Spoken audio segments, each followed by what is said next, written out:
Lorry bike ಭೀಕರ ಅಪಘಾತ, ಇಬ್ಬರು ಯುವಕರು ಸ್ಥಳದಲ್ಲೇ ಸಾವು. ಬೆಳಗಾವಿ ಜಿಲ್ಲೆ ಚಿಕ್ಕೋಡಿ ನಿಪ್ಪಾಣಿ ರಾಜ್ಯ ಹೆದ್ದಾರಿಯ ಚಿಂಚಣಿ ಟೋಲ್ ನಾಕಾ ಬಳಿ ಟ್ರಕ್ ಮತ್ತು ಬೈಕ್ ನಡುವೆ ಸಂಭವಿಸಿದ ಭೀಕರ ರಸ್ತೆ ಅಪಘಾತದಲ್ಲಿ ಇಬ್ಬರು ಯುವಕರು ಸ್ಥಳದಲ್ಲೇ ಸಾವನ್ನಪ್ಪಿರುವ ದುರದೃಷ್ಟಕರ ಘಟನೆ ನಡೆದಿದೆ.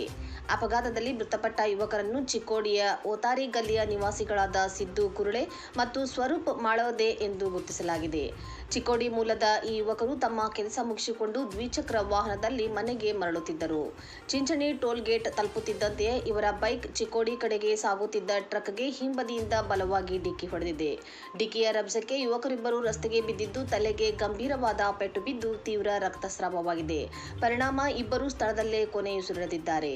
ಅಪಘಾತದ ವಿಷಯ ತಿಳಿಯುತ್ತಿದ್ದಂತೆಯೇ ಮೃತರ ಸಂಬಂಧಿಕರು ಹಾಗೂ ಸ್ನೇಹಿತರು ಘಟನಾ ಸ್ಥಳದಲ್ಲಿ ಜಮಾಯಿಸಿದ್ದು ಇಡೀ ಪ್ರದೇಶದಲ್ಲಿ ಕರುಣಾಜನಕ ವಾತಾವರಣ ನಿರ್ಮಾಣವಾಗಿತ್ತು.